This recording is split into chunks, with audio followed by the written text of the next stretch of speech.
너한테 선택지는 죄밖에 없어. 그래서 죄를 선택했더니 너 죄 선택했네? 너 죄인이야. 이거 뭔가 약간 이상하잖아요. 이 인간이 죄를 범한 게 도대체 누구의 잘못이냐? 아니 처음부터 하나님이 인간을 좀 잘 만들었으면 에덴 동산에서 행복하게 살았을 텐데 죄를 지을 가능성이 있는 존재를 만든 것부터가 이게 잘못이 아닌가? 근데 왜 어떤 사람은 구원을 못 받지? 어떤 사람은 교회 잘 다니다가 아예 그냥 안티 기독교인이 돼버리기도 하고 그건 도대체 어떻게 된 거지? 이런 의문이 생기잖아요. 그래서 나오는 논의가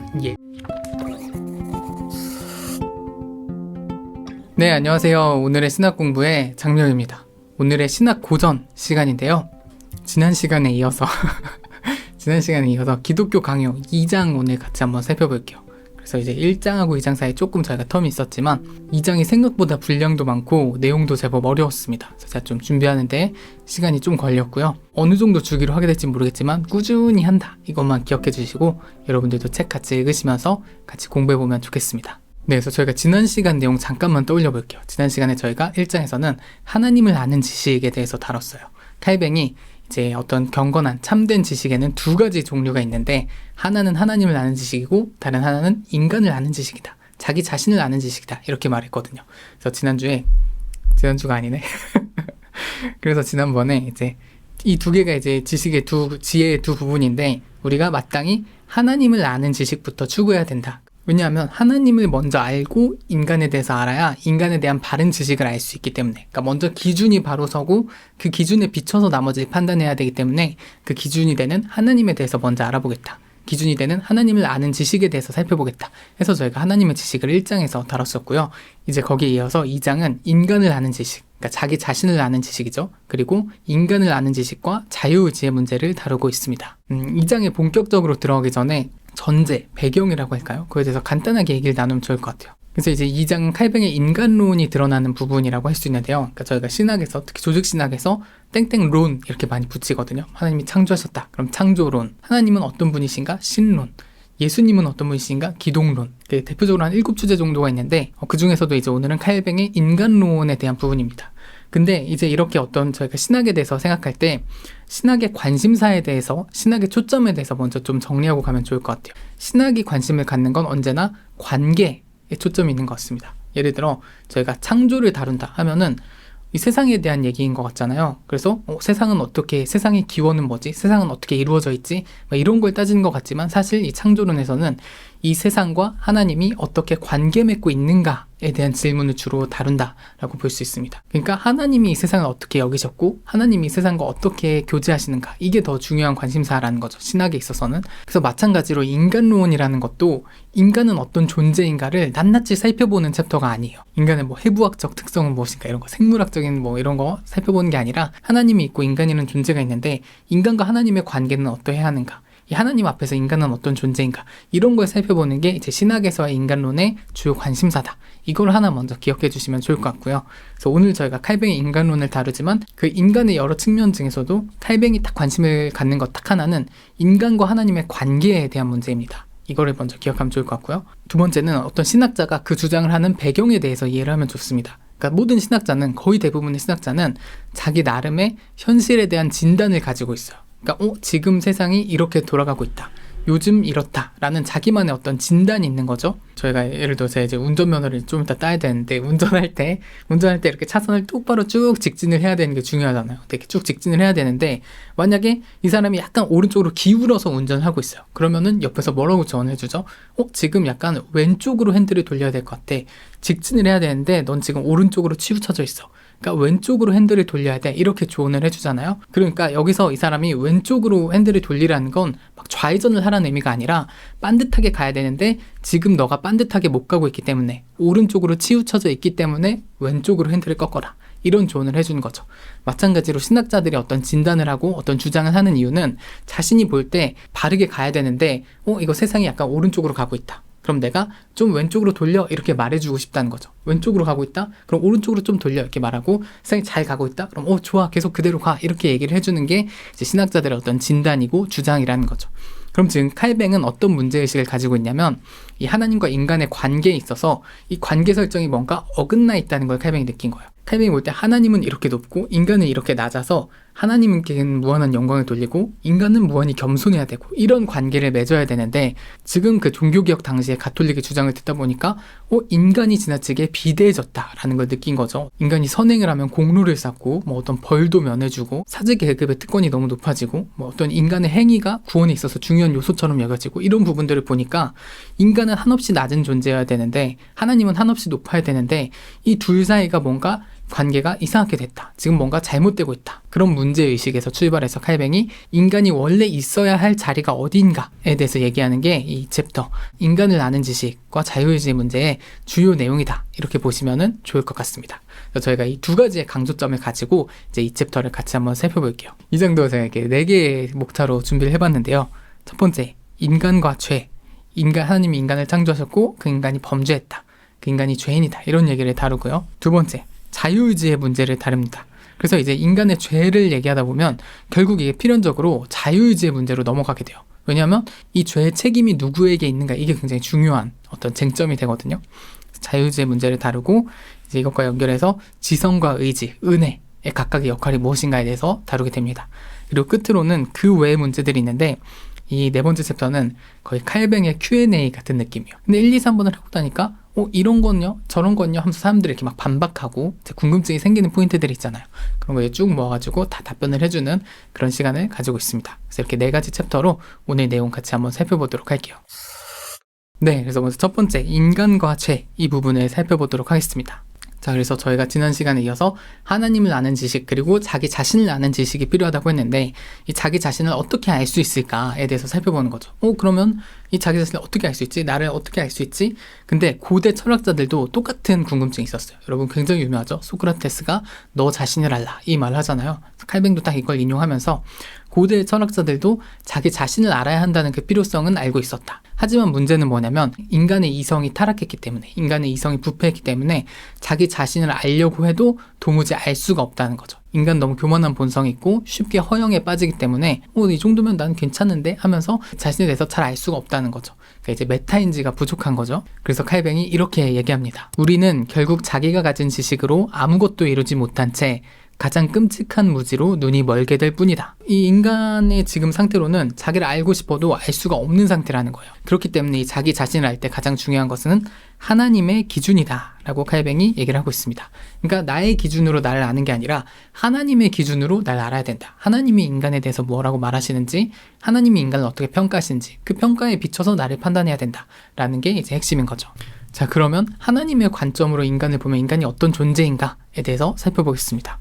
그래서 인간은 이제 창조된 존재이면서 원죄를 가지고 있는 존재다, 이렇게 얘기를 하는데요. 아담은 하나님을 닮았기 때문에 지혜와 능력과 거룩함과 진리와 의로움을 누릴 수 있었으나 이제 아담에게는 그 대신 끔찍한 무지의 재앙과 연약함과 불결과 허영과 불의함이 찾아왔다. 그것은 아담 한 사람만 받는 고통이 아니라 아담의 후손 전체가 져야 할 짐이 되었다. 아담의 후손 전체가 아담을 닮았기 때문이다. 그들은 아담에게서 나와서 아담의 더러움을 지닌 채 태어나기 때문이다. 이것이 바로 인간이 물려받은 부패함이요, 고대의 저자들이 원죄라고 불렀던 것이다. 네, 그래서 칼뱅이 이렇게 인간의 지금의 이 처지에 대해서 얘기를 하고 있습니다. 그러니까 이제 2가지 특성이 있는 거죠. 인간은 원래 하나님의 형상으로 지음을 받은 존재였어요. 하나님의 형상으로 지음을 받았기 때문에 어떤 지혜롭고 능력 있고 의로운 존재였으나 아담의 범죄, 아담이 타락하는 사건이 창세기에 기록이 돼 있죠. 그 하나님의 형상의 대부분을 잃어버리고 타락한 상태에 놓이게 됩니다. 그리고 이제 그 처음 아담의 범죄를 저희가 원죄라고 부른다라고 이제 칼뱅이 얘기를 하고 있습니다. 원죄라는 말을 많이 들어보셨죠? 그러니까 원은 가장 그 원래의 죄. 그래서 원의가 있고 원죄가 있거든요. 그러니까 인간이 타고난 어떤 의로움, 원래 처음에 가지고 있었던, 창조 때 가지고 있었던 그 의로움이 원의라고 불리고, 그 인간의 범죄로 인해서 모든 인류가 보편적으로 갖게 된 어떤 죄, 그러니까 이제 원죄라고 불리게 되는 거죠. 그래서 칼뱅은 원죄를 이렇게 정의하고 있습니다. 우리는 원죄가 유전되는 부패함이요, 우리 본성의 타락이라고 분명히 밝힌다. 그러니까 어떤 우리의 본성이 타락해 있고, 이 본성의 타락이 나에게서 끝나는 게 아니라 대를 이어서 계속해서 전해지는 부패함이다 라고 얘기를 하는 거죠. 그래서 이제 이 원죄에 대해서는 사실 굉장히 신학적으로 이렇게 논쟁도 많고 여러 쟁점들이 있는 부분이거든요. 도대체 이 죄가 어떻게 유전이 되는가? 그냥 아담 한 사람의 범죄일 뿐이지 어떻게 그게 모든 인류의 죄가 될 수 있는가? 이게 굉장히 어려운 문제잖아요. 그래서 이걸 설명하는 다양한 방식들이 있는데 여기서 이제 칼뱅이 접근하는 방식은 아담이 인간 본성의 뿌리다라고 얘기하고 있습니다. 인류를 하나의 나무처럼 한번 생각해 보는 거죠. 인간을 개별적인 존재들로 보는 게 아니라 인류라는 하나의 식물이 있는 거예요. 거대한. 근데 아담은 그 씨앗이었고 그 뿌리였던 거죠. 근데 저희가 식물이 뿌리가 썩으면은 그 줄기도 썩고 가지도 썩고 뭐 잎사귀도 썩고 열매까지 썩게 되는, 결국 모든 게 다 썩게 되는 거잖아요. 그러니까 이제 아담을 우리가 뿌리로 본다면 우리 어떤 영혼의 뿌리라고도 볼 수 있고 인간 본성의 뿌리라고 본다면 뿌리가 썩었기 때문에 그로부터 시작된 모든 인류가 다 똑같이 부패할 수밖에 없다. 이런 식으로 설명을 하고 있고요. 이것보다 이제 더 강력한 논증이 있는데 그건 바울의 논증을 빌려오고 있습니다. 바울의 서신에 보면은 바울이 죄의 첫사람인 아담과 어떤 부활의 첫사람인 예수 그리스도를 이렇게 대비해서 어떤 논증하는 부분이 있거든요. 그러니까 아담은 한 사람을 통해서 죄가 들어왔으나 그리스도 한 사람을 통해서 우리에게 생명이 들어왔다. 우리에게 구원이 찾아왔다. 그래서 그리스도 안에서 은혜와 생명이 우리에게 주어진 것처럼 아담 안에서 우리에게 죄와 사망이 주어졌다. 이게 굉장히 어떤 병행을 이루고 있는 그런 구도의 논증이 되는 거거든요. 그러니까 만약에 여기서 아담 한 사람 때문에 죄가 들어왔다라는 거를 부인하게 되면은 그리스도 한 사람을 통해서 이 죄가 씻겨지고 모두에게 구원이 주어졌다라는 이 구도도 성립할 수가 없게 된다라는 게 이제 바울의 논증이고, 칼뱅도 이거를 그대로 가져오고 있습니다. 그래서 그리스도 안에서 생명이 주어지듯 아담 안에서 죽음이 주어졌다, 타락이 주어졌다, 부패함이 주어졌다라고 보는 거죠. 자, 그래서 저희가 이렇게 원죄까지 살펴봤는데요. 근데 이제 이 죄를 다루다 보면 결국에 책임 소재에 대해서 저희가 살펴보게 되죠. 그래서 이제 책임 공방에 대한 얘기가 나오는데요. 이게 도대체 누구의 책임인가라는 거죠. 하나님이 인간을 선하게 창조하셨는데 그 인간이 그 범죄를 저지르고 초기에 어떤 의로움들을 다 잃어버리고 부패하고 악한 상태에 처하게 됐어요. 근데 이때 이 인간이 죄를 범한 게 도대체 누구의 잘못이냐? 아니, 처음부터 하나님이 인간을 좀 잘 만들었으면은 인간이 이렇게 선악과를 먹을 일도 없고 하나님께 순종하고 에덴 동산에서 행복하게 살았을 텐데 죄를 지을 가능성이 있는 존재를 만든 것부터가 이게 잘못이 아닌가. 그러니까 이건 결국에 이 죄의 책임이 하나님에게 있는 게 아니냐, 이런 이제 물음들이 있거든요. 그래서 칼뱅도 이제 그 부분에 대해서 책임 소재를 분명히 해야 된다라고 하면서 얘기를 하고 있습니다. 우리의 파멸은 하나님이 아닌 우리 육신의 잘못 때문이다. 우리가 상실된 이유는 우리가 창조된 본래 상태에서 이탈했기 때문이다. 우리는 하나님이 아담의 범죄를 예지하여 우리의 구원을 더 잘 준비하실 수도 있었다는 식으로 항의해서는 안 된다. 인간이 본성상 사악하고 부패하기는 해도 사악함이 본래부터 인간 속에 들어있던 것은 아니다. 그래서 이런 걸 보면은 요즘에 어떤 비기독교인들의 질문이나 칼뱅이 답변하고 싶었던 거나 뭐 되게 비슷하다는 생각이 많이 듭니다. 그래서 이제 칼뱅은 여기서 가장 딱 확실히 하고 싶었던 거죠. 이제 칼뱅이 여기서도 이제 확실하게 말하고 이 챕터 내내 계속 강조하는 게 뭐냐면 인간의 타락은 인간의 잘못이다. 이게 이제 칼뱅의 가장 중요한 논지예요. 그러니까 인간이 왜 이렇게 비참하게 되었는가? 하나님을 떠났기 때문이다 라는 거죠. 그러니까 저는 딱 여기서 약간 그 누가복음의 탕자의 비유, 그 이미지가 떠올랐는데, 그냥 아버지랑 잘 살고 있었잖아요. 근데 이제 탕자가 재산을 물려주십시오, 미리 땡겨주십시오 해가지고 타가지고 아버지를 떠나버리고 그 먼 곳에서 엄청 고생을 하면서 이제 완전히 파산하고 이제 내가 죽을 처지가 되었구나, 이런 상황이 되잖아요. 이 사람이 왜 이 상태가 되었는가, 이게 누구의 잘못인가 했을 때 이게 탕자 아버지의 잘못인가, 그 아버지를 저버리고 아버지를 떠나서 자기 마음대로 제멋대로 살아버린 그 탕자의 잘못인가 했을 때 이건 명백히 탕자의 잘못이다 라는 게 이제 칼뱅의 주장이 아닌가 싶습니다. 결국에는 하나님을 떠난 인간의 잘못이라는 거죠. 자, 그러면은 이렇게 봤을 때 인간이 이제 하나님을 떠나서 이런 처지에 놓이게 됐는데, 그렇다면 여기서 또 저희가 궁금해지는 게 인간은 얼마나 자유로운가 가 또 궁금해지죠. 근데 이제 칼뱅은 여기에 두 가지 함정이 있다고 얘기하고 있어요. 양극단의 문제가 있는데, 인간에게 아무 능력이 없다고 하면 너무 무책임한 존재, 어떤 죄의 책임을 물을 수 없는 존재가 돼버리고, 인간에게 능력이 있다고 해버리면 은혜는 필요 없고 스스로의 능력으로 구원을 이룰 수 있는 존재가 돼버리는 거죠. 그래서 이 둘 사이에서 칼뱅은 내가 아주 놀라운 균형을 잡아보겠다 하면서 칼뱅이 이제 포부를 밝히고 있는 거죠. 그래서 내가 이제 이 챕터에서 이걸 다 이렇게 논증하면서 이 두 개를 다 피하면서 할 수 있는 그 절묘한 수를 내가 둬보겠다, 뭐 이런 거거든요. 그래서 그 다음 논제를 저희가 한번 따라가면서 이제 또 살펴볼게요. 그래서 이제 등장하는 게 바로 자유의지의 문제입니다. 그러니까 이제 인간이 얼마나 자유로운가? 인간이 그렇게 막 하나님을 뭐 이렇게 선을 선택하고 악을 선택하고 이럴 능력이 있는가? 이런 문제를 다룰 때 이제 저희가 이 모든 논의들이 이렇게 딱 한 점에 모이는 그 단어, 그게 이제 자유의지가 되는 거죠. 칼뱅 이 부분을 굉장히 공을 많이 들이고 이 빌드업이 엄청나요. 그러니까 칼뱅이 이제 자유의지 문제를 들어가야 되는데, 이 자유나 의지, 이 개념들을 처음에 고대 철학자들은 어떻게 이해했을까? 고대 철학자들은 인간의 이성이나 인간의 지성이나 의지 뭐 이런 문제를 어떻게 바라봤지? 고대 철학자들이 살피고 그 다음에 교부들은 이걸 어떻게 이해했지? 그 다음에 스콜라 학자들은 이걸 어떻게 이해했지? 그 다음에 성경 본문들은 이걸 어떻게 말하고 있지? 다 종합해서 결론 이런 식으로 되는 거거든요. 이 빌드업이 굉장히 긴 거죠. 그래서 칼뱅이 이 모든 고대 문헌들을 다 살피고 자기 나름대로 주석하고 종합하는 어떤 인문학자로서의 면모를 되게 잘 보여주는 대목이 아닌가 싶은 지점이었고요. 그래서 먼저 첫 번째 철학자들의 견해를 살펴봅니다. 그래서 여기서 플라톤도 나오고요. 아리스토텔레스도 나오고 뭐 키케로도 나옵니다. 그래서 어쨌든 핵심은 고대부터 철학자들은 인간을 지성과 의지를 지닌 존재로 봤다라는 겁니다. 인간의 정신의 능력이 어떻게 구성이 되어 있는가 했을 때 지성과 의지가 있다. 이 두 개를 딱 얘기를 하는 거죠. 이게 철학에서 이제 쭉 내려오는 전통이거든요. 지성을 강조하면 주지주의가 되는 거고 의지를 강조하면 주의주의가 되는 거죠. 이제 결론을 말하면 철학자들은 인간이 이성을 통해서 질서 정연한 삶이 가능하다라고 얘기했다는 겁니다. 플라톤은 이데아를 관조하면 그 이성을 통해서 우리가 무엇이 선한지 아름다운지 뭐 옳은지 이런 걸 알게 되면 이제 바른 삶을 살 수 있다 뭐 이런 얘기를 하는 거고, 아리스토텔레스는 우리가 덕을 함양하면 우리가 어떤 실천적 지혜를 갖고 덕을 함양하면 우리가 행복한 삶을 살 수 있다 뭐 이런 얘기를 했다는 거죠. 이런 식으로 이성을 잘 따라가면은 바르고 행복하게 살 수 있다 라는 게 이제 철학자들의 공통된 결론이었는데요. 칼뱅은 이 철학자들이 이성의 부패함을 놓쳤다라고 지적을 하고 있습니다. 그러니까 그 이성이 온전했다면, 하나님이 처음 아담을 창조하셨던 그 온전한 모습이었다면 이게 다 가능했을 거라는 거죠. 하지만 그 이성이 부패해버렸고 원의의 선한 것들을 거의 다 잃어버렸기 때문에 지금의 인간은 도무지 이거를 행할 수가 없다 라는 게 이제 칼뱅의 논지입니다. 뒤에 가면 왜 그런지는 좀 더 설명이 나와요. 자, 그러면은 고대 철학자들은 그렇게 이해했는데 기독교인들은, 우리 기독교는 이걸 어떻게 받아들여야 할 것인가를 정리합니다. 이 철학자들의 논의는 막 되게 디테일하거든요. 뭐 감각은 어디에 넣을 것인가, 욕망은 어디에 넣을 것인가, 그러니까 의지를 또 둘로 나눠서 뭐 의지와 욕망으로 구분을 해야 되나, 뭐 지성도 이제 이성을 이렇게 막 생각하는 것과 이렇게 감각적으로 받아들인 것도 나눠야 되나, 막 이렇게 복잡한 논의들이 있는데 칼뱅은 우리 지금 얘기하는 거는 이제 구원에 관한 것들, 하나님과 인간의 관계에 관한 것들이 핵심이기 때문에 철학자들의 복잡한 논의를 다 따라가지는 않겠다. 그래서 나는 그냥 여기서는 뭉뚱그려서 딱 둘만 얘기하겠다.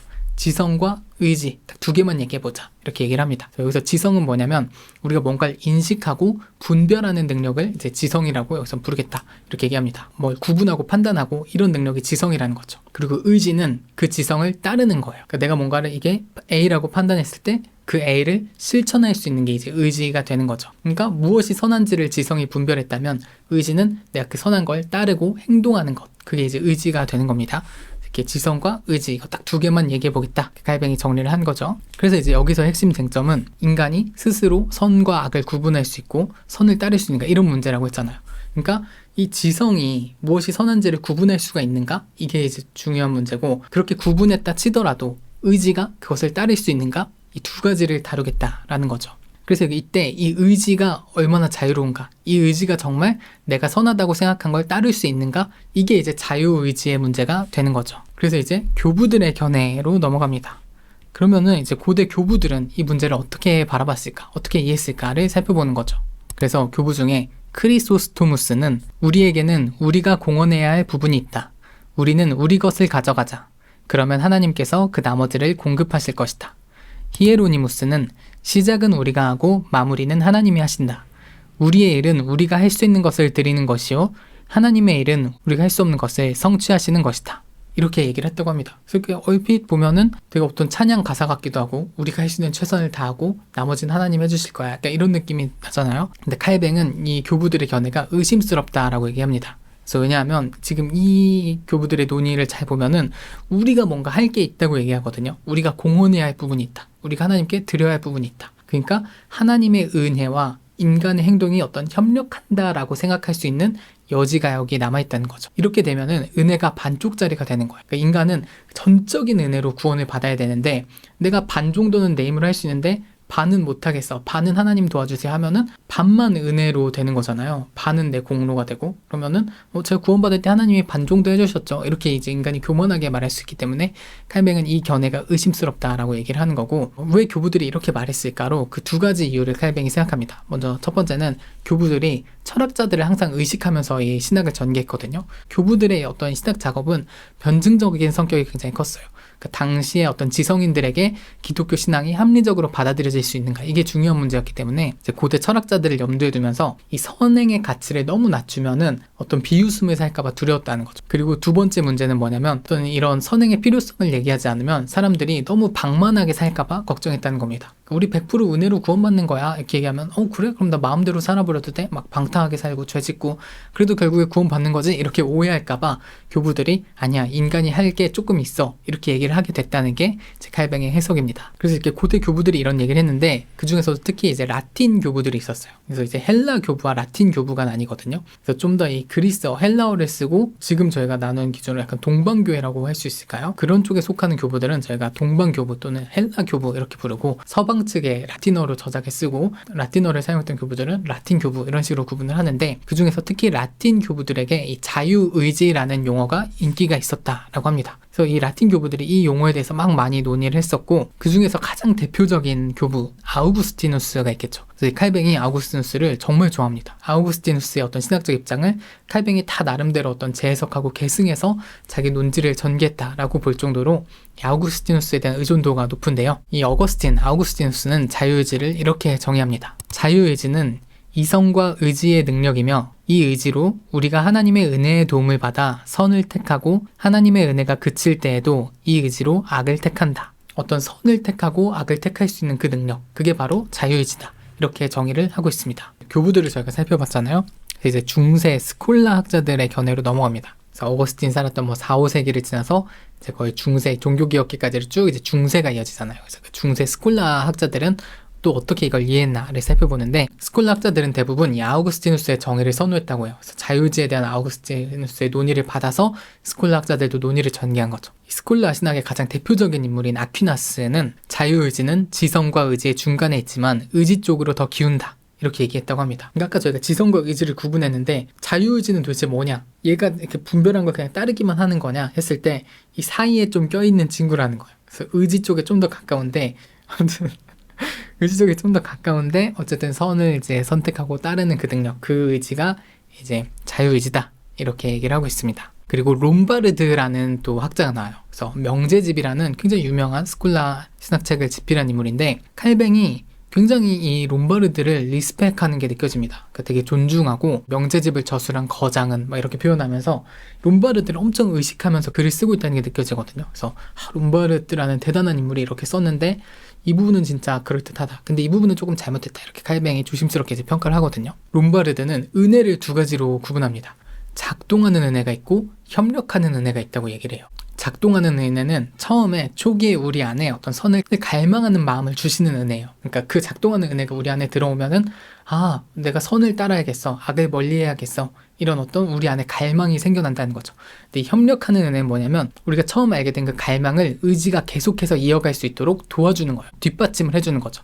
너가 지금 선을 갈망하는 그 마음을 멈추지 말고 계속 그걸 따라가, 뒤에서 지원해주는, 그게 협력하는 은혜라는 건데요. 그래서 이제 롬바르드가 이렇게 은혜를 둘로 구분을 했잖아요. 그래서 스콜라 학자들이 대부분 이 견해를 받아들이면서 어떻게 해석하냐면 하나님의 은혜와 인간의 의지가 협력 관계에 있다라고 해석을 합니다. 처음에 작동하는 은혜는 하나님이 주시지만 그 작동하는 은혜를 받은 인간이 스스로 의지를 발휘해서 협력하는 은혜와 함께 선을 이뤄간다라는 거죠. 인간이 의지를 발휘해서 이걸 계속 이제 불씨를 키워나가야 선을 행할 수 있다라는 어떤 하나님과 인간이 협력하는 구도가 이 안에 담겨 있는 거죠. 그래서 칼뱅은 이런 스콜라 학자들의 견해에 대해서 나는 동의하지 않는다, 이렇게 얘기를 하고 있습니다. 왜냐하면 이 인간의 본성 안에 선을 갈망하는 힘이 내재되어 있는 것처럼 보이기 때문에 나는 이걸 거부하겠다, 이렇게 얘기를 하고 있습니다. 자, 그래서 이제 이렇게 쭉 살펴본 다음에 칼뱅이 이 용어 자유의지라는 용어에 문제가 있다 라는 얘기를 하면서 결론을 얘기합니다. 자기 의지와 달리 강제로 죄의 종노릇 하는 인간이 훌륭한 자유를 유지하고 있다면 자기 의지가 죄의 사슬에 사로잡힌 노예의 자발적 의지는 훨씬 더 훌륭한 자유를 유지하고 있다는 말인가? 그러니까 칼뱅은 이 자유의지라는 말 자체가 막 어불성설이라는 거야. 인간이 부패한 상황에 있고 인간이 선택할 수 있는 건 악밖에 없어요. 그러니까 인간이 이제 선택지 옵션이 있을 때, 선, 악이 있을 때 초기의 인간, 하나님이 창조하신 인간은 선도 악도 선택할 수 있는 인간이었으나 이제 그 옵션 중에 하나가 딱 제거된 거예요. 선택지가 하나밖에 없어요. 그러니까 예전에는 이지선다의 상황이었는데 지금은 일지선다입니다. 그냥 딱 이거밖에 체크할 수 있는 게 없어요. 근데 이 사람이 이제 체크할 자유는 있거든요. 죄를 짓겠습니까?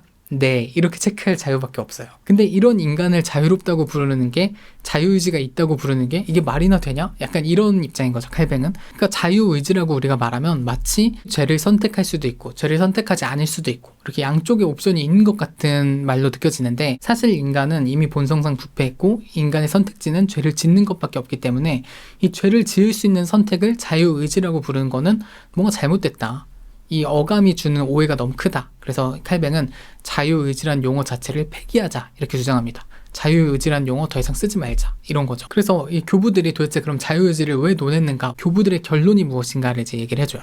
그래서 교부들의 결론, 목적은 뭐였냐면 모든 능력이 오직 하나님께만 있다는 걸 보여주기 위함이었다. 칼뱅은 이렇게 얘기를 합니다. 아우구스티누스도 자유의지를 말하면서 자유의지는 노예가 된 의지다, 이렇게 말했다고 합니다. 그래서 종교개혁기 당시에도 인간의 의지가 자유의지냐 노예의지냐 이걸 가지고 막 대립이 있었거든요. 그래서 루터도 에라스무스와 이런 걸로 막 싸우고 이런 격렬하게 토론을 벌이고 갈라서게 되고 이런 부분들이 있었는데, 어쨌든 자유의지 문제를 논한 이유는 인간이 선택이 얼마나 자유로운가 이걸 보여주기 위한 게 아니라 그만큼 인간은 보잘것없고 결국에 모든 게 하나님의 능력으로만 이루어진다라는 걸 보여주기 위한 과정이었다는 거죠. 그래서 아우구스티누스는 만약 당신이 내게 무엇이 기독교 신앙의 원칙이냐고 묻는다면 나는 첫째도 둘째도 셋째도 겸손이라고 답하겠다. 겸손이란 하나님 앞에서 자기를 낮추는 것 외에는 아무것도 의지할 것이 없는 자가 다름 아닌 자기 자신임을 확실히 아는 것이다. 그래서 아우구스티누스가 겸손에 대해서 굉장히 멋진 말을 했죠. 교부들의 이 결론은 결국 겸손이라는 거예요.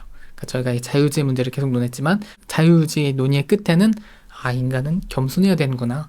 인간에게 있는 자유, 인간에게 있는 의지라는 건 결국 죄를 선택할 자유, 죄를 선택할 의지밖에 없구나 라는 걸 알게 되고 하나님 앞에 한없이 겸손해지는 것, 그게 이제 교부들이 말한 핵심이고 결론이다 라고 칼뱅이 얘기를 하고 있습니다. 그래서 이 겸손에 대해서 또 칼뱅이 되게 멋진 코멘트를 남기는데요. 겸손을 얻기 위해 어떤 것이든 우리가 가진 강점을 일부러 무시해야 한다는 주장도 아니다. 자아에 대한 모든 어리석은 사랑과 온갖 야만함과 야망을 다 제쳐놓고 오직 성경이라는 거울에 비친 우리 자신을 바라보자고 당부할 뿐이다.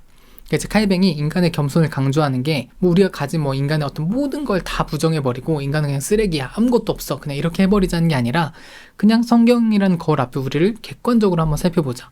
우리가 어떤 존재인지 제대로 한번 비춰보자. 이게 핵심이라는 거죠. 그러니까 겸손이라는 게 나 저 이거 못해요, 저거 못해요 이렇게 막 겸양 떠는 게 아니라 하나님과의 관계 안에서 인간의 자리를 정확하게 아는 것, 그게 겸손이 아닌가, 이렇게 칼뱅이 이야기를 하고 있습니다. 이제 지성, 의지, 은혜 이 3챕터를 한번 같이 볼게요. 그러니까 여기까지 이제 얘기를 하고 보면은 그럼 도대체 지성이 하는 일이 뭐야? 이런 느낌이 들죠. 지성이 도대체 그럼 무슨 쓸모가 있는 거지? 지성이 쓸모가 있긴 해? 약간 이거 좀 이상한데? 그러니까 왜냐하면 이게 악과 선도 분별을 못하고 인간이 죄밖에 선택할 게 없고, 이 표현이 좀 그런데 약간 머리는 장식인가? 약간 이런 느낌이 들잖아요. 근데 이제 칼뱅도 그거에 대해서 이제 인식을 하고 답변을 하는 거예요. 근데 우리가 보편적으로 경험하기에는 지성이 잘 작동을 하고 있거든요. 우리의 지성이 뭔가 이렇게 진리를 추구하기도 하고 뭔가 이렇게 분명히 분별하기도 하고 우리 나름대로 뭔가 선과 악도 계속 선택을 하잖아요. 그러니까 지성이 이제 원래 기능을 잘 하고 있단 말이죠. 우리가 보편적인 경험을 보면. 그럼 도대체 어떻게 되는 거냐? 이런 이제 반문에 대해서 칼뱅이 답변을 합니다. 우리가 이제 판단한 그 진리 추구와 지식들은 땅의 것들에만 효력이 있다, 이렇게 얘기를 해요. 그래서 칼뱅은 땅의 것들이 있고 하늘의 것이 있다. 그러니까 땅의 것이 있고 하늘의 것이 있다. 이 둘을 이렇게 구분을 하거든요. 그래서 땅의 것, 하늘의 것. 그래서 약간 골로새서 느낌이 떠오르는데, 땅의 것들 하면 딱 뭔지 알겠죠? 정부, 가정, 공예, 철학, 법학 이런 것들, 이 땅에서 일어나는 여러 일반 생활에 필요한 것들, 그런 것들이 이제 땅의 것들이고요. 하늘의 것들은 뭐냐면 어떤 하늘나라의 신비, 하나님 나라, 진정한 의로움, 공의 이런 것들, 그러니까 하나님에게 속할 수 있는 그런 굉장히 신령한 것들, 그게 이제 하늘의 것들인 거죠. 그래서 이렇게 둘을 구분하고 있습니다. 그래서 인간의 이 본성도 사실 다 하나님의 은사로 장식되어 있다, 이렇게 칼뱅이 얘기를 하고 있어요. 우리가 부패했지만 우리를 잘 보면은 여전히 하나님의 은사가 우리 곳곳에 묻어난다, 담겨있다라는 거죠. 예를 들어서 이교도의 작품을 본다. 전혀 하나님과 상관없이 이제 다른 종교를 믿는 사람들의 작품을 봐도 예술적인 아름다움에 막 감탄하기도 하고, 아니면 또 고대 법학자들이 남긴 그 법조문을 보면은 칼뱅은 그 지혜에 놀라기도 한다는 거예요. 어떻게 이렇게 탁월한 글을 썼지? 어떻게 이렇게 엄청난 철학적인 주장을 했지? 이런 것들을 우리가 감탄하게 되는 것들이 있잖아요. 진선미, 어떤 진리나 선함이나 아름다움이나 이런 것들에 우리가 감탄하게 되는데, 이렇게 하나님과 상관없어 보이는 이 땅의 것들 속에서도 우리는 그런 것들을 발견하게 된다는 거죠. 그래서 칼뱅은 이렇게 얘기합니다. 사실 우리가 빼어나다거나 칭찬할 만하다고 판단하는 것은 모두 하나님에게서 나오는 것임을 인정해야 한다. 그러니까 이런 어떤 우리가 일상적으로 경험하는 탁월함들 있죠. 이 탁월함이 다 하나님의 선물이라고 칼뱅은 얘기하고 있습니다. 그러니까 여기가 이제 저희가 나중에 이제 개혁주의에서 말하는 어떤 기독교 세계관, 아니면 개혁주의 어떤 세상 이해에서 등장한 부분인데요. 개혁주의는 원래 하나님의 선한 창조를 긍정해요. 하나님이 세상을 선하게 창조하셨다라는 거죠. 우리에게 주신 어떤 이 문화, 문명, 예술 이런 것들이 정말 아름답고 탁월하다. 이런 것들을 인정합니다. 이제 이런 칼뱅의 사상이 나중에 개혁주의에 영향을 주지 않았을까, 이런 부분을 또 저희가 살펴볼 수 있었고요. 그리고 또 칼뱅이 이렇게 얘기합니다. 우리는 하나님의 영이 그 모든 은사를 그의 뜻에 따라 인류 공동의 선을 위해 골고루 나눠주셨음을 반드시 기억해야 한다. 그러니까 이거는 저희가 어떤 하나님의 특별 은총과 일반 은총 이렇게 부르는 것들이 있거든요.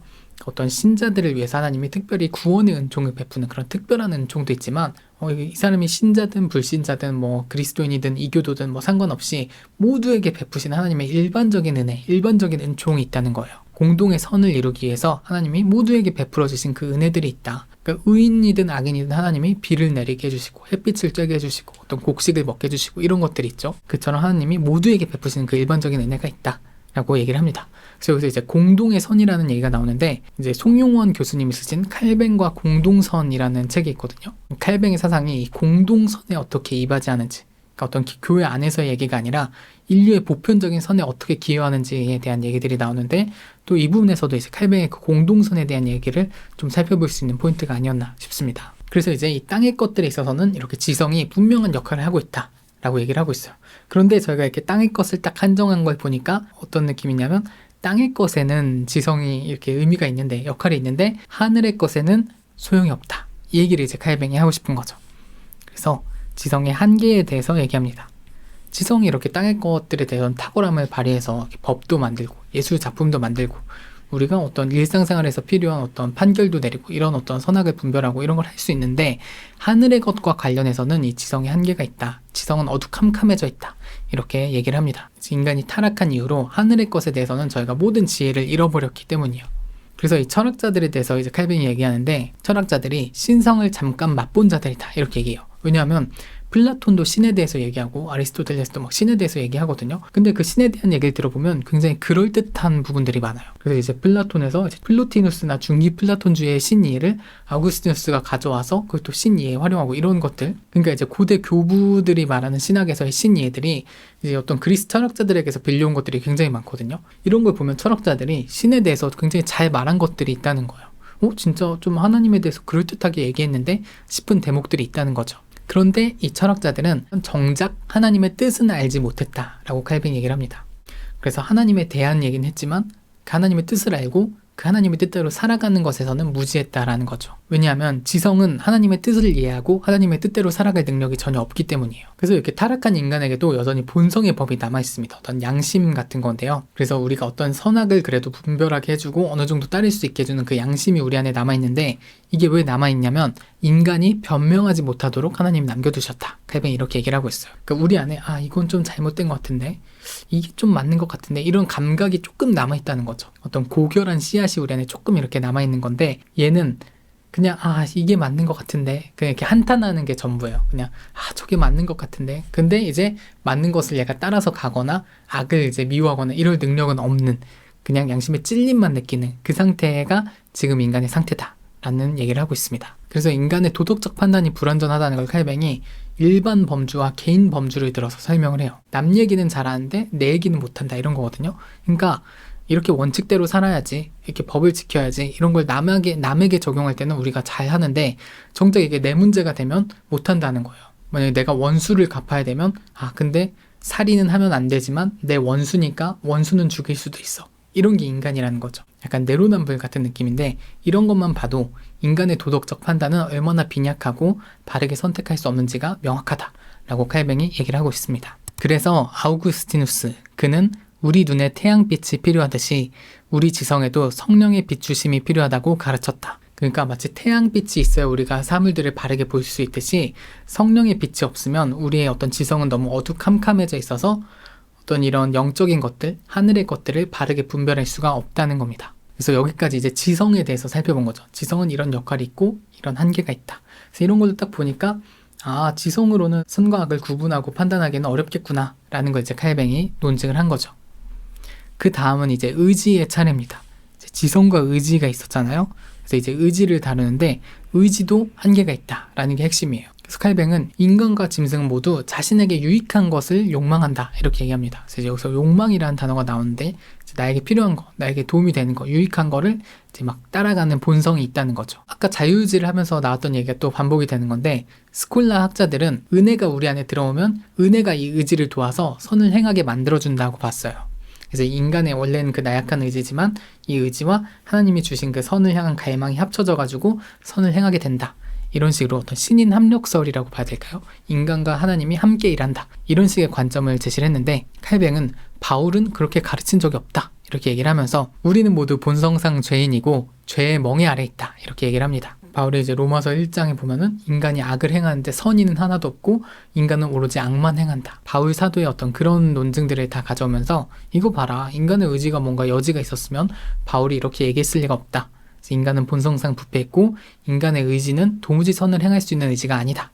이렇게 결론을 짓고 있습니다. 그래서 이제 필연적 죄인에 대해서 얘기를 하는데요. 또 저희가 생각해보면은 꼭 다 죄인처럼 보이는 건 아니거든요. 마더 테레사 이런 사람도 있고 굉장히 훌륭하게 사는 사람들이 가끔 보이잖아요. 어떤 성인처럼 사는 분들, 정말 검소하고 이타적으로 이웃을 위해 희생하면서 사는 그런 사람들이 있다는 거죠. 그래서 칼뱅 당시에도 그런 사람들이 세기마다 있었다는 거예요.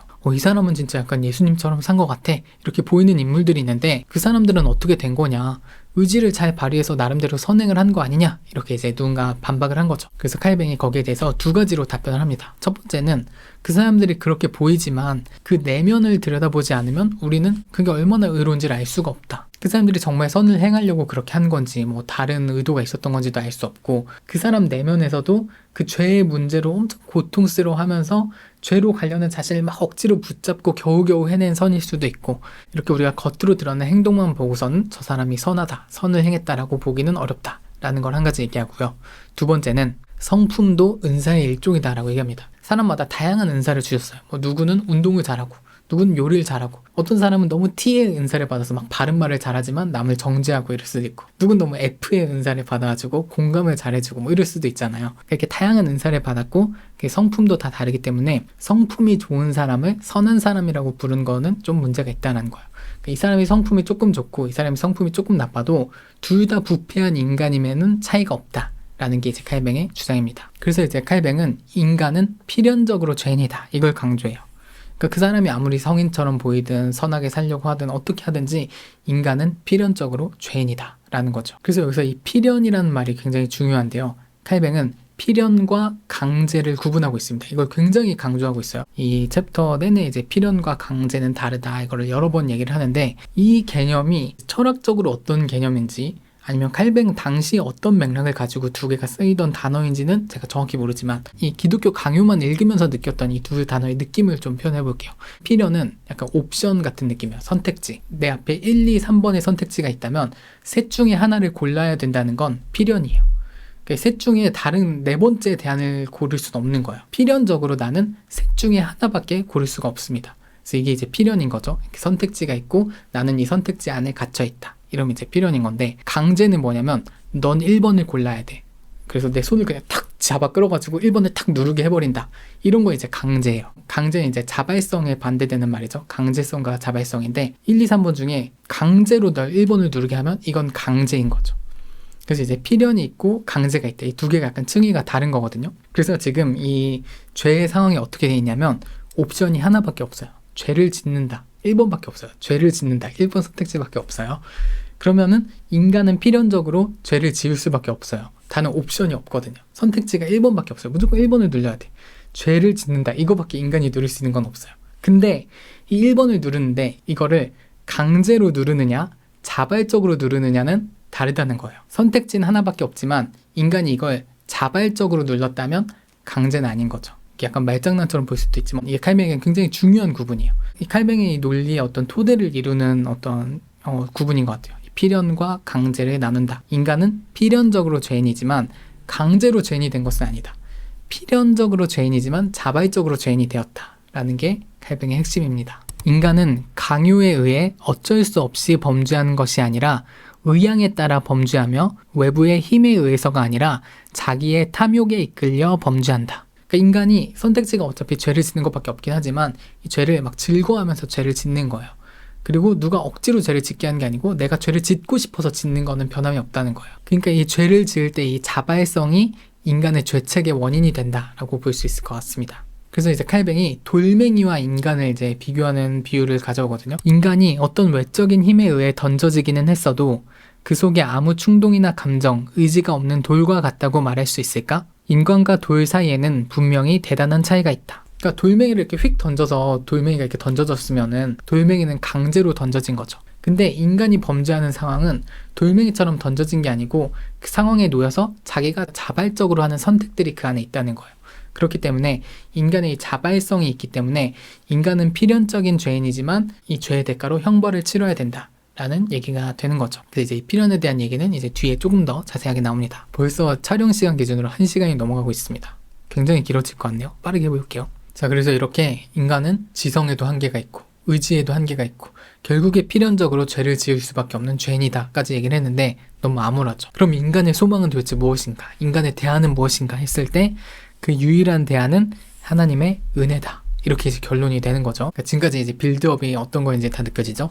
인간이 얼마나 비참한 상태에 있는지, 인간은 이제 거의 바닥 끝까지, 지하실까지 이렇게 탁 내려놓으니까 이제 하나님의 그 은혜의 크기가 이렇게 커지게 되는 거죠. 그래서 하나님의 유일한 교정책, 하나님의 대안이 무엇이냐면 그게 바로 은혜고, 그 은혜는 뭐냐면 우리에게 새 마음과 새 영을 창조하시는 거예요. 에스겔에 보면 이런 본문이 나오죠. 하나님이 그때 내가 너에게 새 마음을 만들어주겠다. 이런 말씀을 하시는데 인간의 이제 이 부패한 의지로는 도저히 아무것도 할 수가 없어요. 이 부패한 자유의지로는 도무지 선을 행할 수도 없고 뭐 하나님을 따를 수도 없고 순종할 수도 없고 필연적으로 죄를 지을 수밖에 없기 때문에 결국 하나님께서는 너희 안에 새 마음을 창조하겠다. 그 새 마음을 창조할 때에만 그제서야 인간이 하나님의 뜻을 따르고 순종하고 선으로 나아갈 수 있다는 거죠. 그래서 칼뱅은 인간이 선을 행하더라도 그 공로를 인간에게 돌릴 수가 없다고 말해요. 왜냐하면 그 인간이 선을 행했다면 그 선을 행하는 마음은 인간이 원래 가지고 있던 마음이 아니라 하나님이 새롭게 만들어주신 마음이거든요. 하나님이 새로 주신 마음이거든요. 하나님이 주신 하나님의 마음으로 선을 행했으니까 당연히 이 공로도 하나님에게 있는 거죠. 그러니까 인간이 자신의 공로를 구원을 받는다, 어떤 보상을 받는다, 내 공로가 하늘에 쌓인다, 이런 게 이제 완전히 불가능하다라고 얘기를 하고 있습니다. 그러면서 예수님의 그 포도나무 비유를 이제 칼뱅이 얘기해요. 거기서도 예수님이 나는 포도나무여 너희는 가지라 이렇게 얘기하시잖아요. 그래서 칼뱅은 주 예수 없이는 아무것도 할 수 없다는 것이 우리의 유일한 결론이기 때문이다. 이렇게 얘기해요. 하나님이라는 그 포도나무에 붙어있는 가지가 아니고서는 우리는 아무것도 할 수가 없다. 인간은 하나님에게 의지하지 않고는 아무것도 아닌 존재다. 아무것도 할 수가 없다. 그런데 그 하나님께서 우리에게 새 마음을 창조해 주신다고 하셨고 그 하나님이 우리 안에 새 마음, 새 영을 주시면 우리가 그제서야 하나님의 능력에 힘입어 선을 행할 수 있고 하나님을 따를 수 있다. 라는 거죠. 그래서 칼뱅은 여기서 우리가 은혜를 선택할 수 없다고 얘기합니다. 그 은혜를 선택할 수 있는가? 하나님이 은혜를 주실 때 제가 하나님 은혜 받을게요, 안 받을게요 이렇게 은혜를 거부할 수 있는가? 이런 선택지에 대한 것도 신학적인 논쟁의 영역이었거든요. 칼뱅은 여기서 우리는 은혜를 선택할 수 없다라고 얘기합니다. 그래서 이게 나중에 이제 개혁주의의 주요한 교리, 강령이 되는 불강력적인 은혜라고 표현하는 그 어떤 신학적인 주제의 얘기를 칼뱅이 여기서 먼저 꺼낸 거죠. 제가 튤립이라고 부르는 개혁주의 5대 강령이 있거든요. 전적인 타락, 불강력적인 은혜, 성도의 견인 뭐 이런 얘기들이 이렇게 나오는데 칼뱅이 이 단락에서 그걸 다 얘기하고 있습니다. 그래서 우리는 은혜를 선택할 수가 없다. 우리가 뭐 은혜를 거절하거나 은혜를 받아들이거나 하는 게 아니라 하나님이 강권적으로 은혜를 주시는 것이다. 이렇게 얘기하고 성도의 견인에 대해서도 얘기해요. 견인은 이제 성도가 참아내는 건데 성도가 믿음을 갖고 그 믿음을 지켜내고 인내하는 것, 그게 이제 견인인데 그 견인도 어떤 성도의 노력으로서 주어지는 게 아니라 성도가 내가 신앙을 계속 지켜야지 해서 이제 성도의 견인이 이루어지는 게 아니라 그 역시도 하나님의 은혜다 이렇게 얘기를 하고 있습니다. 근데 은혜도 하나님이 강권적으로 주시고 그 믿음을 계속 지켜나가는 것도 하나님이 하시는 거라면 이제 저희 의문이 또 생기잖아. 근데 왜 어떤 사람은 구원을 못 받지? 어떤 사람은 교회 잘 다니다가 갑자기 나중에 교회 안 나오고 아예 그냥 안티 기독교인이 돼버리기도 하고 뭐 이런 일들이 생기는데 그건 도대체 어떻게 된 거지? 이런 의문이 생기잖아요. 그래서 나오는 논의가 예정입니다. 그래서 칼뱅이 여기서 예정 교리를 조금은 소개하고 있어요. 아직 기독교 강의 초반에서는 예정에 대해서 깊게 다루진 않는 것 같은데 여기서 이제 칼뱅의 예정론의 단초가 되는 몇 가지 이야기들이 여기에 등장합니다. 그래서 먼저 아우구스티누스가 보낸 어떤 편지를 소개하는데요. 거기에 보면은 하나님의 은혜는 모두에게 주어지지 않으며 하나님의 은혜가 누구에게 주어질 때는 그의 의지의 공로가 아니라 하나님의 값없는 은혜에 따라서 주어진다. 누구에게 이 은혜가 보류된다면 그것은 하나님의 의로우신 판단에 따라서 된 일이다. 그러니까 하나님의 은혜가 모두에게 주어지는 게 아니라 선택된 사람들에게 주어지고 하나님이 그 사람을 왜 선택했냐라고 한다면 그건 그냥 하나님의 의로우신 판단이다 라고 얘기를 하고 있습니다. 그리고 마찬가지로 칼뱅도 이렇게 얘기를 합니다. 우리는 태어나면서부터 같은 질병에 걸리기 때문에 하나님께서 치료해 주시려는 사람들 외에는 누구도 이 질병으로부터 안전하지 못하다. 하나님은 그 나머지 사람들을 그분의 의로우신 판단에 따라 버려두신다. 그들은 소멸하기까지 계속 부패한 상태에 남는다. 여기에 버려지는 사람들이 나오죠. 그래서 이걸 유기되었다, 버려졌다, 유기라고 표현을 하는데요. 유기된 자들이 있고 선택된 자들이 있다. 이제 이게 칼뱅의 이중 예정론이 되는 거죠. 네, 그래서 저희가 굉장히 긴 시간 동안 벌써 여기까지 왔는데, 그래서 이제 쭉 살펴보면은 인간이 어떻게 창조되었고, 인간이 어떻게 범죄했고, 그 범죄의 책임이 누구에게 있는가, 자유의지라는 건 정말 있는가, 그 개념들이 어떻게 사용되는가, 인간의 지성 의지는 믿을만한가 쭉 살펴보고 결론은 은혜 아니면 답이 없다 까지 해서 칼뱅이 하고 싶은 얘기를 다 마쳤어요. 여기까지 이제 칼뱅의 핵심 논지였고요. 그런데 이렇게 쭉 하고 나도 뭔가 이 찝찝함들이 남죠. 그런데 약간 하면서 뭔가 이렇게 약간 꼬리에 꼬리를 무는 어떤 질문들이 막 생기거든요. 칼뱅도 그런 걸 이제 의식을 하면서 내 반대자들은, 강하게 말할 때는 뭐 어떤 궤변론자들은 뭐 이렇게도 얘기한다 하면서 어떤 예상되는 반박들, 궁금증들, 아니면 좀 반대되는 것처럼 보이는 성경 구절들을 다 답변을 하고 있습니다. 그러니까 말하자면 칼뱅이 이제 본 강연이 끝나고 자 이제 질의응답 시간입니다 하면서 이제 질의응답 Q&A를 해주는 느낌으로 하나씩 답변을 해주고 있어요. 그래서 저희도 이제 질문들 보면서 빠르게 답변하면서 마무리 한번 지어보겠습니다. 그래서 그 첫 번째 질문, 신자의 지속적인 죄의 문제는? 저희가 이제 좀 전에 성도의 견인도 얘기하고 막 했잖아요. 그래서 하나님이 은혜를 강권적으로 주시고 그 사람 끝까지 은혜를 지켜서 이제 믿음으로 구원에 이른다 이렇게 했는데, 근데 교회 다녀도 사실 저희가 완전히 죄로부터 자유로워지는 게 아니잖아요. 어떤 죄의 유혹도 느끼고 어떤 죄에 넘어지기도 하고 막 실수하기도 하고 이런 범죄들이 있는데, 신자들의 지속적인 죄의 문제 이거 뭐냐 이렇게 이제 반문을 하는 거죠. 그래서 칼뱅이 이렇게 답변합니다. 우리가 육신이라는 감옥에 갇혀있는 동안에는 우리의 자유를 제한하는 육신의 잔존물을 항상 지니고 다닌다. 이런 상태는 믿는 자를 평생 시험하는 갈등을 유발한다. 믿는 자는 성령에 의해 높이 올림을 받았지만 육신에 의해 낮아지기 때문이다.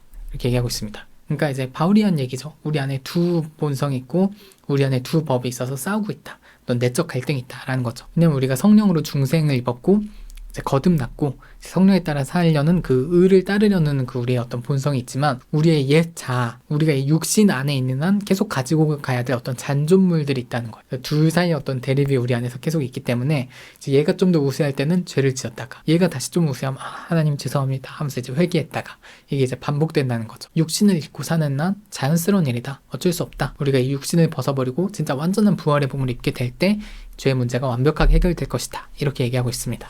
그런데 성령을 받으면 죄를 안 짓는다 이렇게 주장하는 사람들이 있었어요. 지금도 있고 그 당시에도 있었습니다. 그래서 이제 그 당시에는 이제 제세례파라고 불리는 급진 종교개혁 세력이거든요. 그러니까 이 칼뱅이 기독교 강요에서 비판하는 게 딱 이제 두 부류가 있는데, 종교개혁 당시에 가톨릭 교회였어요. 그 가톨릭 교회의 어떤 부패상이라든지 그러면 잘못된 신학들을 계속해서 비판을 하고요. 그 다음에는 같은 종교개혁 노선에 있긴 하지만 너무 급진적으로 나간 사람들, 성경을 넘어서서 좀 자기 마음대로 방종하고 있는 사람들, 이런 사람들을 칼뱅이 강하게 비판을 했습니다. 중에서도 이제 성령을 굉장히 강조했던 계열에서는 우리가 성령의 충만함을 입으면 더 이상 죄를 지을 수가 없다. 육신의 죄를 억제하려고 너무 애쓰지 않아도 된다. 그냥 성령이 이끄시는 대로 자유롭게 지내면 된다. 이렇게 말하는 이들이 있었나 봐요. 칼뱅은 이제 1장에서 했던 논의를 다시 가져옵니다. 그래서 저희가 1장에서 성경과 성령에 대해서 다뤘었죠. 성령은 성경의 저자시다 이렇게 얘기하면서 성령이 성경의 저자기 때문에 성령은 말씀을 성취한다 라고 얘기를 했었어요. 신약 성경에 보면 우리 어떤 육신을 절제하고 어떤 성령의 열매들을 맺고 우리가 행실을 바르게 하고 이런 권면들이 굉장히 많이 등장을 하잖아요. 그러면 성령께서 도대체 그런 권면을 우리에게 왜 주셨겠냐, 신약 성경에. 이런 걸 생각해보면 성령을 입었다고 해서 우리가 단박에 죄가 다 사라지고 마음대로 살아도 선만 행하게 되고 이런 게 아니라 우리가 끊임없이 절제하고 행실을 단정하게 하려고 노력을 해야 된다 라고 칼뱅이 비판하고 있습니다. 그리고 세 번째, 죄의 원인은 마귀인가? 이런 이제 또 문제제기가 생깁니다. 그러니까 이제 저희가 마귀에 대해서 다루지 않았는데, 마귀가 죄의 원인이 있는 거 아니냐라는 거죠. 그러니까 이제 선악과 사건만 봐도 뱀이 와가지고 유혹을 하잖아요. 그래서 이제 아담이랑 하와랑 다 이제 끼어들어서 선악과를 먹게 되고 그런 장면들이 나오는데, 삶에서도 진짜 이제 사탄이 역사하고 있고 그 악한 영이 우리를 유혹해서 죄를 짓게 하는 거라면, 그렇다면 이 죄의 책임은 사실 인간에게 있는 게 아니라 이런 악한 영, 뭐 사탄, 마귀에게 있는 게 아닌가? 이런 생각을 해볼 수 있다는 거죠. 그래서 칼뱅은 하나님이 진노의 도구로 마귀를 사용하신다 이렇게 얘기해요. 그래서 이제 욥의 사건만 봐도 욥이 갈대아인에게 막 강탈을 당하거든요. 막 강도들이 쳐들어와서 막 재산을 다 뺏어가고 막 죽이고 이렇게 하는 일들이 생기는데, 욥이 이렇게 고백하는 걸 들어보면 사탄이 그 갈대아인을 충동해서 욥을 약탈하게끔 한 거죠. 하지만 또 그 사탄이 그렇게 행할 수 있게 허락하신 건 하나님이셨잖아요. 그래서 그런 것처럼 하나님은 진노의 도구로 마귀를 사용하신다. 하지만 그 마귀가 그렇게 할 때에도 여전히 그 죄는 인간의 책임이라고 얘기를 하고 있어요. 이거는 이제 저희가 아까 말한 필연과 강제, 이거를 기억하시면 좋은데, 마귀가 여전히 인간으로 하여금 강제한 것이 아니기 때문에, 인간이 자발적으로 마귀를 따른 것이기 때문에 여전히 그 죄의 책임은 인간에게 있다. 그 사태의 원인은 오직 그 사람들의 의지 속에 있으며 그 의지로부터 악의 뿌리가 자라나고 그 의지 위에 마귀의 권력인 죄가 자리한다. 그 인간이 그 마귀를 즐겁게 따라갔기 때문에, 마귀의 유혹이 너무 즐겁고 나에게 쾌락을 줄 것처럼 느껴서 자기가 기꺼이 기쁜 마음으로 그 죄를 저지르기 때문에 그 자발성으로 인해서 여전히 죄의 책임은 인간에게 있다 라고 얘기를 하는 거죠. 자, 그러면은 좀 전에 하나님이 마귀를 사용하시고 마귀가 나쁜 짓을 하게끔 이제 내버려 두셨잖아요. 그럼 하나님은 악을 허용하시는가? 이게 이제 신정론적인 질문이죠. 이런 문제에 대해서도 칼뱅이 답변을 합니다. 성경의 여러 증언들을 보면은 하나님은 분명히 악을 허용하시는 것 같아요. 그러니까 이 악을 허용한다는 게 하나님이 직접 악을 행한다는 게 아니라 사람이 스스로 악해지려고 할 때 그 악해지려는 것을 내버려 두신다는 거죠. 그러니까 인간이 스스로 완고해지는 것을 하나님이 허락하신다라는 거죠. 대표적인 게 그 출애굽기에 나오는 바로의 강팍함이죠. 바로가 너네 보내줄게, 이스라엘 백성 보내줄게 했다가 마음이 강팍해져가지고 아니야 너네 못 보내겠어 이렇게 이거를 막 반복하다가 결국에 막 군대를 이끌고 이스라엘 백성을 막 쫓아가기까지 하잖아요. 그러니까 이 바로의 강팍함, 이건 어떻게 된 건가? 이 사람이 이제 악을 행하려고 하는데 하나님이 이걸 막지 않고 그냥 그대로 내버려 두시거든요. 아우구스티누스에 따르면 악인의 범죄는 악인 자신이 저지른 것이지만 어둠을 당신이 보기에 좋도록 분리하신 하나님의 권능 없이는 그들의 온갖 범죄는 일어날 수 없었다. 그러니까 좀 유비적으로 이제 얘기를 하는 거죠. 하나님이 빛과 어둠을 스스로 나누셨듯이 하나님이 악을 행하는 그들의 어두움을 그대로 내버려 두신다는 거예요. 그래서 칼뱅이 여기에 두 가지 설명을 덧붙입니다. 하나님이 누군가를 완고하게 하셨다는 건 그 사람을 진짜 마음을 이렇게 막 억지로 완고하게 만들었다는 게 아니라 그냥 하나님이 내버려 두셨다는 거야. 그대로 둘게, 너 알아서 해봐. 하나님이 바로의 마음을 진짜 나쁘게 만들었다는 게 아니라 그냥 바로가 자유롭게 할 수 있게 내버려 두셨다는 거야. 근데 인간은 필연적으로 악을 행하는 존재이기 때문에 하나님이 내버려 두시면, 하나님이 인도하지 않으시면 그냥 자연스럽게 악을 행하게 되는 거죠. 하나님의 인도하심이 중단됐다는 건 우리의 눈이 멀고 강팍해졌다라는 것과 동의어다, 이렇게 설명하고 있습니다. 그래서 이제 같은 맥락에서 하나님은 심판을 내릴 때 그 심판을 실행하는 자로 마귀를 사용하기도 하신다, 이렇게 칼뱅이 얘기를 하고 있습니다. 하지만 이제 그럼 이제 하나님이 이렇게 악을 행한 어떤 책임이 있는가라고 한다면 칼뱅은 하나님의 목적은 언제나 선하시고 신자들을 연단하고 악인들을 벌하기 위해서 하나님들이 이런 것들을 허용하시기 때문에 하나님에게는 악에 대한 책임이 없다, 이렇게 칼뱅은 얘기를 하고 있습니다. 다섯 번째 문제, 죄가 필연이라면 죄가 아니다. 펠라기우스주의자들이 보통 이렇게 논쟁을 했다고 해요. 죄가 필연이라면 죄는 더 이상 죄가 아니다. 내가 죄를 지을 수밖에 없어서 죄를 지었는데 그게 어떻게 죄라고 할 수가 있느냐라는 거죠. 그러니까 이 부분이 되게 찝찝하고 억울한 부분이 있죠. 너한테 선택지는 죄밖에 없어. 그래서 죄를 선택했더니 너 죄 선택했네? 너 죄인이야. 이거 뭔가 약간 이상하잖아요. 그러니까 이게 죄를 짓지 않으니까 선택지가 여러 개가 있어서 죄를 지을 수도 있고 죄를 안 지을 수도 있었고, 이런 선택지들이 있는 상황에서 죄를 지었다면 이 사람의 잘못이 맞지만 선택지가 이거밖에 없어서 이걸 선택했는데 이 사람 죄라고 한다면 이건 뭔가 너무하지 않느냐, 이런 느낌이 들잖아요. 실제로 이제 펠라기우스주의자들이나 아니면 칼뱅의 반대자들이 이런 주장을 했다고 합니다. 근데 칼뱅은 이렇게 얘기해요. 근데 필연이 된 이유는 뭘까? 왜 선택지가 하나밖에 남지 않았을까? 그거는 애초에 하나님에게서 떠나버린 인간이 죄인의 신분이 되었기 때문이다, 이렇게 얘기합니다. 그러니까 왜 선택지가 하나밖에 남지 않았냐면 처음에는 선택지가 두 개가 있었어요. 처음 하나님이 지은 인간은 선을 택할 수도 있고 악을 택할 수도 있었어요. 그런데 이제 그 인간이 하나님을 떠나버렸고 악을 선택하기로 결정했고, 그래서 결국에는 악을 선택할 수밖에 없는 필연의 처지에 놓이게 된 거죠. 그러니까 그 필연의 처지에 놓이게 된 상황을 유발한 사람도 인간 자신이기 때문에 그 인간이 더 이상 누구도 탓할 수가 없고 자기 자신의 잘못임을 인정할 수밖에 없다라는 게 칼뱅의 논지입니다. 그러니까 예를 들어서 탕자가 이제 아버지 집을 떠났잖아요. 근데 먼 타국에 가서 빵을 훔쳐먹었다고 해볼게요. 그런 게 성경 없지만 빵을 훔쳐먹었어요. 그런 죄를 저질렀어요. 누가 너 왜 빵을 훔쳐먹는 죄를 저질렀니? 근데 너무 배고파서 빵을 먹을 수밖에 없었어요. 배고픈 사람이 빵을 훔쳐먹는 건 필연입니다. 이렇게 주장하는 것과 같다는 거죠. 칼뱅이 보기에는. 처음부터 그냥 아버지 집에 있었으면 배고플 일도 없었고 빵을 훔쳐먹을 일도 없었는데 굳이 왜 아버지 집을 떠나가지고 자기 스스로를 그런 비참한 처지에 빠뜨려서 이제 빵을 훔쳐먹게 되는 그런 필연적인 상황에 놓이게 되었는가? 이게 이제 칼뱅의 지적이 아닌가 싶습니다. 자, 그 다음은 신자의 상급과 보상의 문제입니다. 이제 특히 이제 가톨릭 당시에는 보상이라는 개념이 있었어요. 선행을 많이 행하면은 보상을 받고 공로가 쌓이는 거거든요. 그래서 우리의 이제 공로가 이렇게 척척척 쌓이고 구원에 필요한 공로가 이만큼인데 이거보다 더 많은 선행을 했다? 그럼 이 공로는 교회에다 맡겨둘 수가 있었어요. 저희가 성인으로 이제 시성되는 분들은 이 공로를 너무 많이 쌓아서 교회에 자기 선행을 이렇게 맡겨놓을 수 있는 분들이었어요. 그래서 교회가 가지고 있는 그 선행들을 선행이 부족한 사람들한테 이렇게 좀씩 나눠줄 수도 있고 뭐 그런 식의 개념으로 제가 알고 있는데, 그러니까 이런 보상의 문제는 어떻게 해야 되냐, 이게 이제 문제가 된 거죠. 왜냐하면 인간이 자유의지가 있고 인간이 이제 스스로의 의지로 선을 행해야 보상을 받잖아요. 그러니까 인간이 선을 행해서 인간의 노력이 인정을 받으면 하나님이 참 잘했구나 하고 보상을 주시는 건데, 칼뱅의 논의를 따라가면 인간의 공로가 전혀 없거든요. 지금 칼뱅의 논지에서는 인간의 기여도가 0밖에 없습니다. 그러면은 우리가 어떤 보상을 받을 수가 없는 거예요. 우리가 하늘 상급을 받아야 되는데 인간이 기여한 게 0인데 어떻게 하늘 상급을 받을 수가 있느냐, 이게 좀 뭔가 잘못됐다. 인간의 의지와 하나님의 은혜가 협력한다고 봐야 이렇게 보상도 받을 수 있고 어떤 벌도 받을 수 있다, 이런 식의 논지를 전개한 거죠, 칼뱅의 반대자들이. 그래서 칼뱅은 이렇게 답변합니다. 풍성하고 관대하게 선을 행하시는 하나님은 그분이 우리에게 베푸신 은사들을 우리 것으로 삼아주셨고, 그래서 마치 그 은사들이 우리 자신의 미덕이라도 되는 듯이 우리에게 보상을 주신다. 예를 들어서 저희 아이가 제 지갑에서 돈을 빼가가지고 그 돈으로 제 선물을 사와요. 그러면은 이건 사실 그냥 제가 산 거라고 또 볼 수 있잖아요. 그렇지만 저희는 그렇게 하지 않고 너무 고맙다, 감사하다, 아이한테 이렇게 칭찬도 해주고 선물 줘서 너무 고마워 이렇게 막 얘기를 해주잖아요. 그런 것처럼 하나님이 주신 걸 가지고 우리가 행했지만 하나님은 너네 너무 잘했어, 인간들이 이렇게 칭찬해 주시는 게 보상이지, 진짜 인간이 뭐 자기 스스로 뭘 잘해가지고 막 보상을 하나님한테 얻어내고 이런 게 아니라는 거죠. 그러니까 이런 하나님의 은혜에 감사해야 될 문제지, 마치 인간이 자기 기여도가 있는 것처럼 이렇게 교만하게 굴어서는 안 된다 라는 게 칼뱅의 주장입니다. 그 다음은 권면은 무용지물인가, 이런 거예요. 그러니까 저희가 아까 인간의 자유의지가 악을 행할 수밖에 없다고 말했어요. 근데 성경에 보면 온갖 권면들이 나오고 권면을 하라고도 하잖아요. 그러니까 이 권면이 도대체 무슨 소용이냐는 거예요. 내가 선을 분별할 수도 없고 선을 따를 의지도 없는데 나한테 착하게 살라고 말하는 게 무슨 도움이 되냐, 그 권면이 도대체 무슨 쓸모가 있냐, 이렇게 말하는 사람들이 있다는 거죠. 그래서 칼뱅이 아우구스티누스의 말을 빌려옵니다. 이 말이 되게 멋진 것 같아요. 사람이여, 그대가 따라야 할 계명에서 배우라. 따르지 못해서 책망받을 때에는 그대의 실패를 통해 그대의 무력함을 배우라.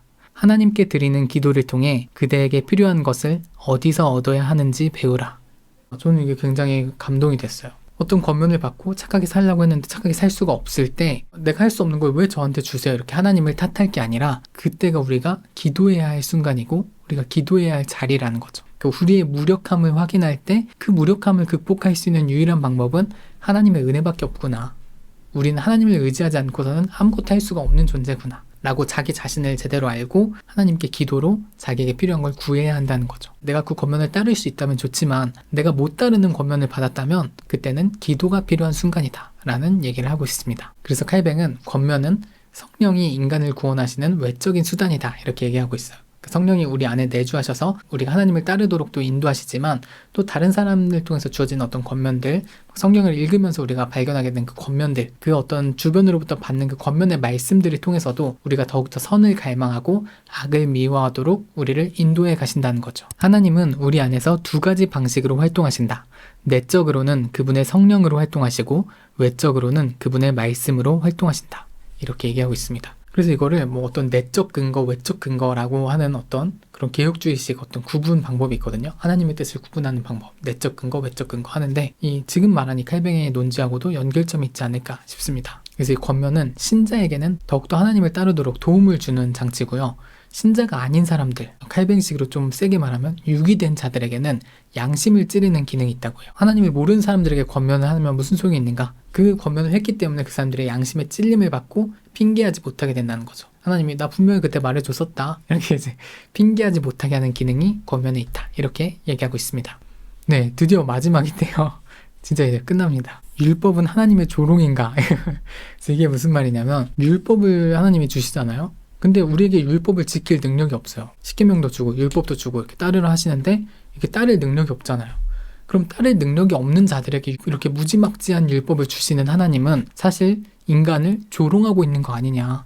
너네 이거 못하지? 어디 한번 해봐. 이러면서 막 하나님이 인간을 조롱하고 있는 거 아니냐. 놀리는 거 아니냐. 이런 이제 반박이 있다는 거예요. 이런 비판자들이 있다는 거죠. 그래서 칼뱅이 이제 여기에 답하면서 율법은 쓰임새가 다양하다라고 얘기해요. 그래서 칼뱅이 이제 율법의 쓰임을 이렇게 다양하게 구분하는 게 또 유명하거든요. 그래서 이건 내가 다음에 다루겠다 하는데 이제 3장, 오늘이 2장이었고 3장의 내용이 율법입니다. 이제 거기서 이제 율법의 이제 쓰임들에 대해서 칼뱅이 이제 이야기가 좀 더 자세히 나오겠죠. 그래서 칼뱅이 이 경우에 한정해서 말해본다면 이 경우에는 율법은 권면과 동일한 기능을 한다. 이렇게 얘기를 하고 있어요. 그러니까 율법이 우리의 무력함을 깨닫게 해준다는 거죠. 아, 나는 이 율법을 지킬 수 없는 존재구나. 내 안에 있는 이 부패한 의지로는 하나님의 말씀에 순종할 수 없구나. 를 깨닫고 하나님의 은혜를 구하게 된다는 거죠. 그래서 또 아구스티누스가 아까와 비슷한 말을 합니다. 하나님은 우리가 할 수 없는 것을 명령하시고 그 결과 우리는 그에게 무엇을 구해야 할지 알게 된다. 그러니까 이제 하나님의 이 불가능한 명령 때문에 우리가 기도해야 될 것이 무엇인지, 하나님에게 구해야 할 것이 무엇인지를 알게 된다라는 거죠.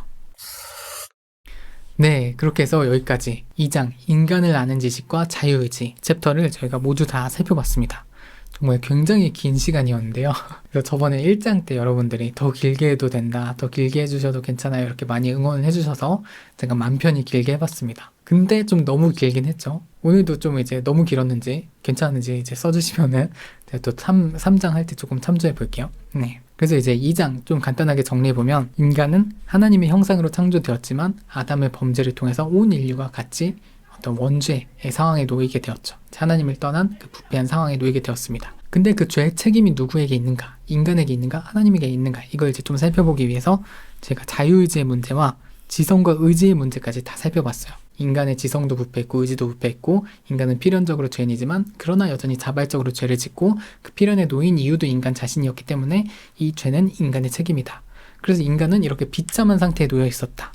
하지만 그때 우리에게 은혜가 주어졌다. 하나님의 유일한 대안은 은혜였고 우리 안에 새 마음을 창조하시면 하나님이 창조하신 그 새 마음과 새 영으로 우리가 하나님을 따를 수 있게 된다라는 얘기를 했습니다. 그리고 그 외에 여러 가지 그 찝찝한 이야기들에 대해서 칼뱅이 이제 충분히 다양하게 반론을 했죠.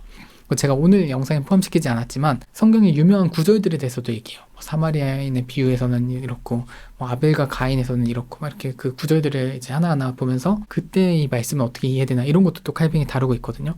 그것까지 하면 저희가 막 2-3시간 될 것 같아가지고 제가 진짜 막 생략을 많이 했는데도 오늘 이 정도 분량이 나왔습니다. 2장의 핵심, 칼뱅이 진짜 하고 싶은 말은 뭐냐면 하나님은 하늘에 계시고 인간은 땅에 있다. 이 말을 하고 싶었다고 생각해요. 인간은 얼마나 비참한 존재인지, 인간이 이 땅에 있고 보잘것없고 유한하고 연약한 존재인지 그 인간의 위치를 정확히 하고 싶다는 거죠. 그게 자기 자신을 아는 지식이고 그렇게 이제 하늘에 계신 하나님을 바르게 알 때에 땅에 있는 인간에 대해서 알 수 있고 이 위치를 바르게 설정할 때만이 우리가 이제 하나님에 대해서 올바른 생각을 가질 수 있게 되고 비로소 우리가 겸손하게 되고 겸손함을 통해서 기도하게 되고 하나님께 순종하게 된다. 이런 이야기를 칼뱅이 하고 싶었던 게 아닐까 싶습니다. 칼뱅이 볼 때 당시 상황이 이런 구도가 많이 깨어져 있었던 거죠. 당시에 가톨릭 교회나 아니면 급진적인 종교개혁 노선들을 보면은 하나님도 제자리에 있지 않고 인간도 제자리에 있지 않고 이렇게 막 뒤죽박죽이 돼버린 그런 신학을 전개한 사람들을 보면서 하나님은 여기 있고 인간은 여기 있고 이걸 바르게 하자. 이게 이제 칼뱅의 논지가 아닌가. 저는 이렇게 생각을 해봤고요. 저희가 이렇게 기독교 강요 2장까지 살펴봤는데요. 저는 또 부지런히 준비해서 3장으로 찾아뵙도록 하겠습니다. 3장도 분량이 만만치 않아요. 2장보단 짧지만 1장보다는 또 2-3배 깁니다. 제가 또 한번 천천히 이렇게 읽고 제 나름대로 소화해서 제가 이해한 만큼 여러분들과 한번 나눠보도록 하겠습니다. 그래서 오늘 영상도 이렇게 시청해주셔서 감사드리고요. 저는 다음에 더 좋은 컨텐츠 가지고 돌아오도록 하겠습니다. 감사합니다. 끝났다.